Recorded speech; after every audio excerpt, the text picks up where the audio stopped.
First, let me thank you all for coming to this very important press conference today. Many of you know me. Many of you may know me. For those of you who do not know me, my name is Steve Lynch. I am your conservative constitutional Republican candidate running for Northampton County Executive in 1 week on November 2nd.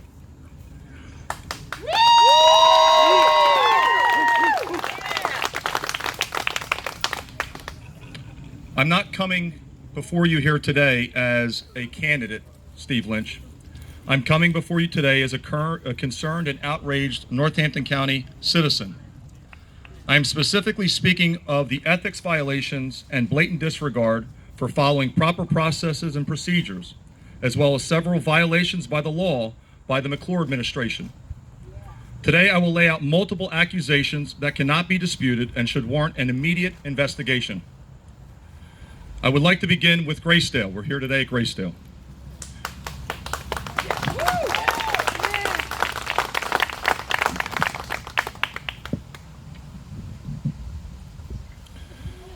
During this week's county council meeting, two brave women took to the microphone and exposed the blatant disregard of concerns that have been voiced by caring staff members who are seeking to provide the best care possible for our most vulnerable in Gracedale. Tanya, who spoke at the council, has served at Gracedale for 14 years, but was recently forced to resign because of the vaccine mandate. She was unable to attend today because she is out of town.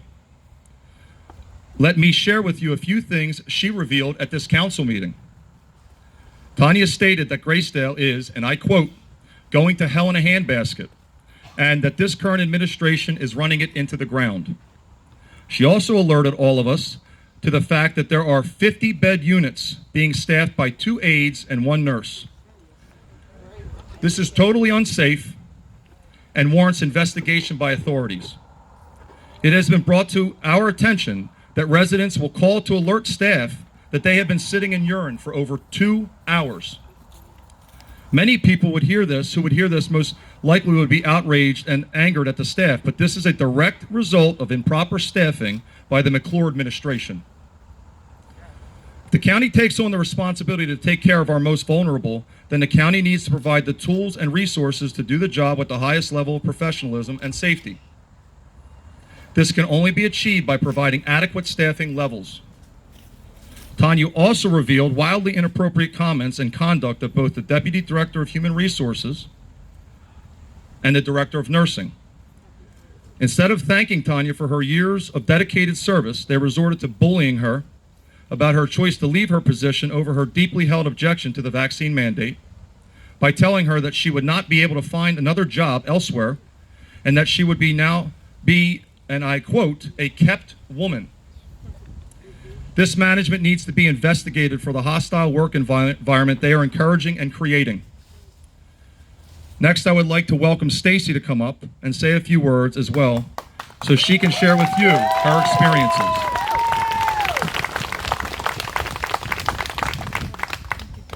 Thank you, Stacy. As most of you know, I was at County Council last week to, as most of you know, I was at County Council last week to voice the frustrations of the staff that have been reaching out to me and current family members. I was an employee for Gracedale for many years. This administration is by far the worst I have worked under. The constant harassment, threats, and bullying the staff have endured every day is inexcusable.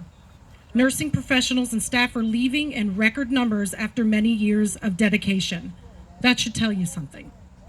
Numerous emails have been sent to McClure and County Council about what is happening. McClure has yet, to this date, to give a response. Almost every day, nursing personnel are being mandated to stay, even though they have worked a 16-hour shift. The hazard pay incentive that is in place for the staff to receive are required to either work on a nursing unit or work in the kitchen. This does not apply, apparently, to the administrator, the assistant administrator, and the DON. While working from home, this is the incentive that they collect, but not the staff. Let's talk about the horrendous staffing issues that are currently happening. 1 aide most nights to 50 residents. That aide has to give out waters, answer bells, serve supper, feed. Collect trays, do change, and chart for all those residents and many other tasks too many to list. These residents are not getting the proper care that they deserve, and the remaining staff that remain are exhausted. It's absolutely horrifying. Residents are calling nursing supervisor's office to be changed because the nursing personnel cannot get to them because they are that short-staffed. This is elder abuse and neglect.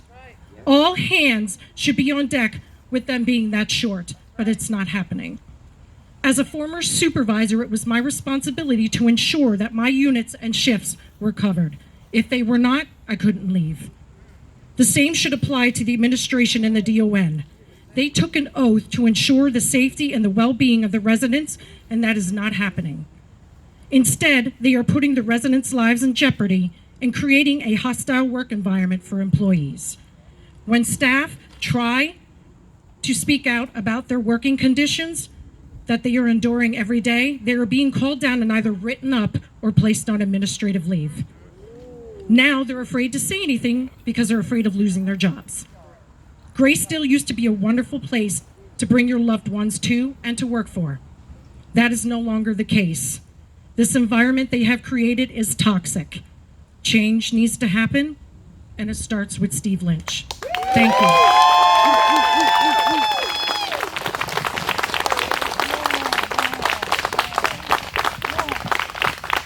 Thank you, Stacy. I would also like to welcome up Jeannie Bickford. Yes. I think she has information that everybody should hear. Thank you, Jeannie. Thank you. My mom is a resident at Gracedale. We brought her here a couple years ago, and we can't possibly take care of her at home. But she's not getting care here either, really, because there is one nurse and 2 aides for 50 people. The nurses are being mandated to stay. I know one nurse had a stroke from so many hours. I know a couple nurses that left their position and retired. They didn't want to, but they felt they had no other choice. I know my own daughter is a nurse. She was on my mom's floor, and she had to give up nursing altogether to take up a housekeeping job here so she could get a pension, but she couldn't mentally take the stress of the nursing anymore under this administration. This place has gone downhill so much since my mom has been here that we definitely need a change, or there will not be any more Gracedale. Can you please help to elect Steve Lynch for president?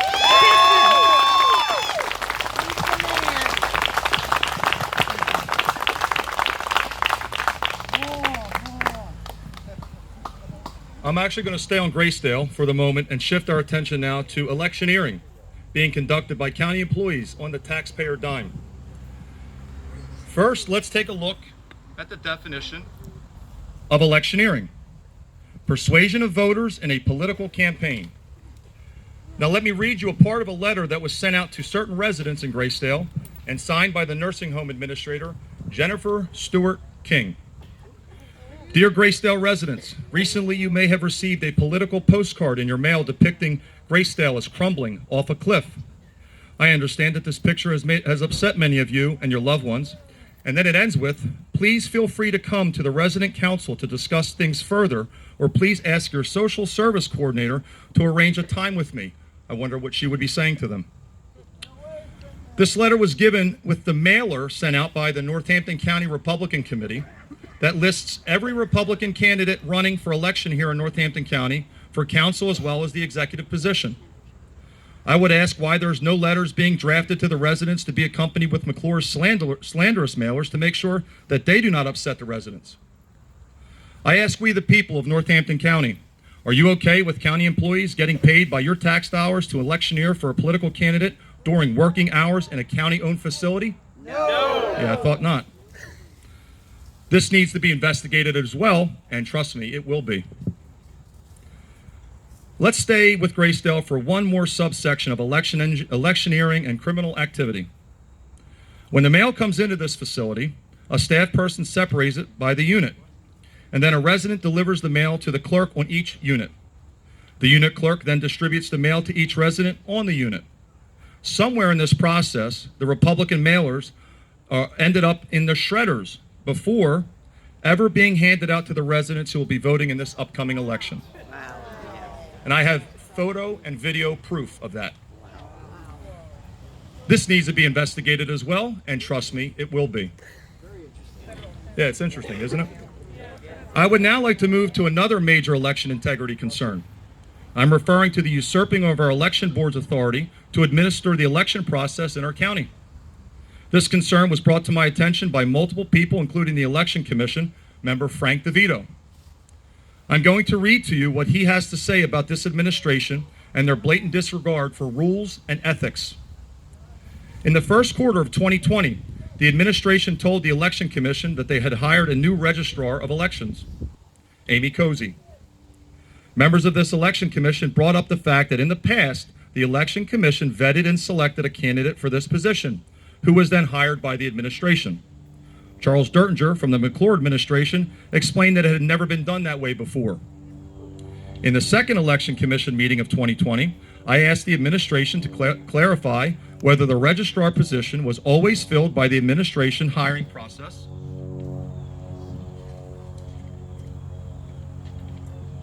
and not by the Election Commission. So he made sure, again, right? They said yes, and then I read them the minutes from the last time a registrar was hired. He believes it was in 2008. In that instance, the Election Commission did indeed interview several candidates and then recommended the candidate who ended up being hired for the position. The administration never publicly responded about this inconsistency. Not a shock. Interesting. In 2020, the administration also informed the new election commissioners that the that they had selected electronic poll books, iPads, and that the administration intended to purchase them to replace paper poll books, which we're going back to, paper books, paper ballots, with the list of registered voters. The Election Commission rejected the idea that it would vote on purchasing new equipment without properly considering the issues or the concerns, so the vote was delayed. At the next meeting, the Election Commission expressed serious concerns about the security of these devices, and in a bipartisan vote of 4-1, voted against these new electronic poll books. So your election board voted against this. Now keep that in mind. They get stuff, and it's not because of them, it's because of the administration, specifically McClure.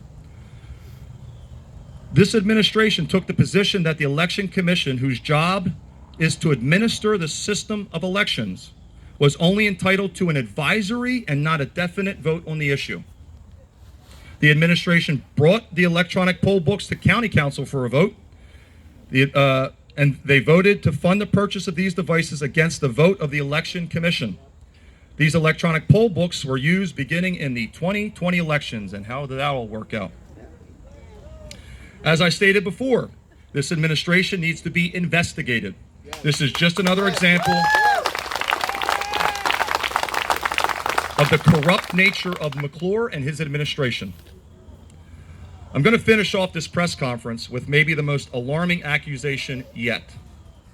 I'm going to show you how the McClure administration's policies put Northampton County citizens in danger every single day. Let me walk you through this. Last week, there was a bail revocation case, X4190281, for one Emerson Salgado, that was held in courtroom 7 with Judge Morganelli. Mr. Salgado is an illegal alien from Honduras who had felony 2 assault charges on him. So why is this case important for people to know? Because during this hearing, the assistant district attorney made it clear and stated that it is McClure's policy to cooperate and to not cooperate or report anything to ICE. Oh, no. Yep, right out of the assistant district attorney's mouth in open court. He needs to go too. Get rid of him. Yeah. This came straight out of that person's mouth to the judge on the record. It's also disclosed that the jail will not cooperate with ICE employees coming to do their jobs. Prisoners have been released against ICE recommendations. So who is this a reflection of? McClure. He dictates the policy that the jails follow. Don't be blaming the employees. It's the same thing here. It's not the employees' fault. When your leadership is what it is, this is what you get. That's right. Essentially, McClure is making Northampton County a sanctuary county for illegal aliens, crime, MS-13 gang members, child trafficking, and the list goes on and on. He wants a sanctuary for these things. I want a sanctuary for Northampton County citizens' constitutional rights.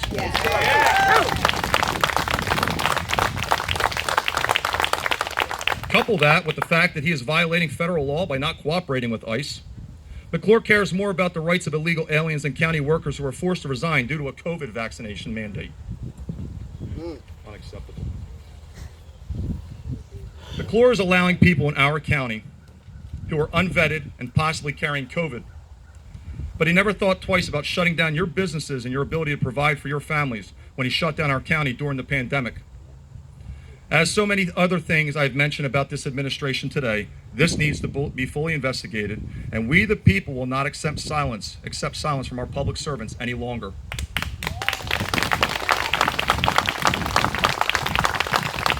I'll close with this. I have done the job for the media once again. Now let's see if they will actually present this information to we the people, or will they attempt to do a premier chop job on all the facts and crimes I've laid out. I taped it all, don't worry about it. I'm also personally recording this, so if the media refuses to maintain journalistic integrity, we can share this entire press conference so people have the truth, and the truth will set you free. Amen. The age of corruption will be ending in 1 week in Northampton County. We the people means you.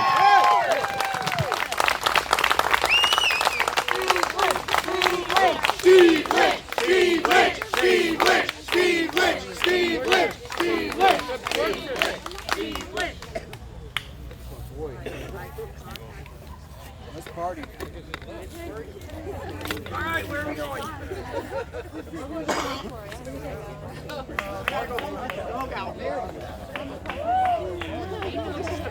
Good job, kiddo.